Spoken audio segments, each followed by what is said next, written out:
কাশির সমস্যাটা অনেকেরই কম বা বেশি থাকে, কারো দীর্ঘদিন ধরে কাশি থাকে। আসলে কাশির সমস্যাটা কি আসলে গলার কোনো সমস্যা, না আসলে আমাদের লাংসের কোনো সমস্যা? আসলে ব্যাপারটা কি যদি একটু বলেন। আচ্ছা, কাশি হলো একটা লক্ষণ। রোগী আমাদের কাছে এসে বলে যে আমার কাশি হয়েছে। জি জি।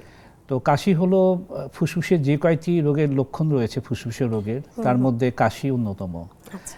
ফুসফুসের মোট লক্ষণ রয়েছে 6টি, যথা কাশি, কফ ওঠা, কাশির সাথে রক্ত যাওয়া, শ্বাসকষ্ট হওয়া, বুকে ব্যথা, বুকে শব্দ হওয়া। এই 6টি লক্ষণ হলো ফুসফুসের রোগের লক্ষণ।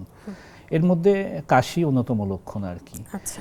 কিন্তু একটা বড় সংখ্যক রোগে কাশি দীর্ঘস্থায়ী হয়, অর্থাৎ 2 থেকে 3 সপ্তাহের বেশি কাশি হয়।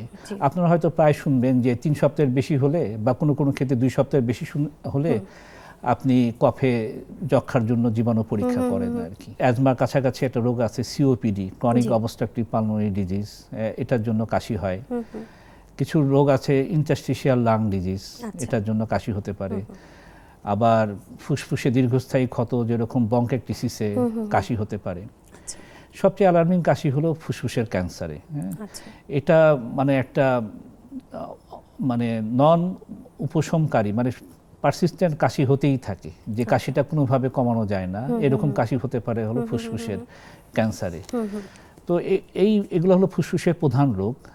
এছাড়া ফুসফুসের পর্দায় যদি পানি আসে, অথবা ফুসফুসে যদি ফোড়া হয়, ফুসফুসে যদি নিউমোনিয়া হয়, এইসব কারণে কিন্তু কাশি আসতে পারে। হয়তো আপনাদের মনে হতে পারে, না বুঝলাম যে কাশি উৎপন্ন হয় ফুসফুস থেকে, ফুসফুসের রোগে তো কাশি হবেই, আর কি কি কারণে কাশি হতে পারে? ফুসফুসের বহির্ভূত কারণে অন্য কোনো কারণ আছে কি? যেরকম আপনার যদি সাইনোসাইটিস থাকে, হ্যাঁ, আবার আপনার নাক যদি অ্যালার্জিক রাইনাইটিসে বন্ধ থাকে, তখন কিন্তু এই কাশি হতে পারে আর কি। তখন সাইনোসাইটিস বা নাক বন্ধ থাকলে এই কফগুলা গলায় যেয়ে পড়ে এবং তখন কাশি হতে পারে আর কি। আবার যদি আপনার হার্ট ঠিক মতো কাজ না করে, হার্ট ফেলিউরের কারণে যদি ফুসফুসে পানি আসে, সেখানেও কাশি হতে পারে। আবার যদি আপনার অ্যাসিডিটি সমস্যা থাকে এবং দেখা যায় যে বুক গলা জ্বলছে, তো সেই সব অ্যাসিড যদি শ্বাসনালীতে যেয়ে পড়ে, তাহলেও কিন্তু কাশি হতে পারে। তাহলে আপনারা দেখছেন যে কাশির কিন্তু অজস্র কারণ আছে। তার মানে হচ্ছে আমরা বলতেই পারি যে কোনো একটা রোগের উপসর্গ হিসেবেই কাশিটা দেখা দিচ্ছে।